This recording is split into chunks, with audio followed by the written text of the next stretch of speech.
Green Roots Community College has long been a cornerstone of the neighbourhood, providing fresh produce to families, schools and care homes, fostering both health and unity. But lately, the garden's future is in danger.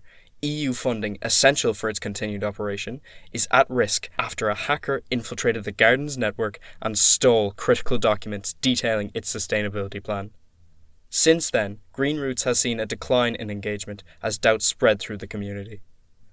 As dedicated workers of the garden, it's up to you to uncover the hacker's identity, retrieve the stolen documents, and restore faith in this vital green space. Can you bring the community back together before it's too late?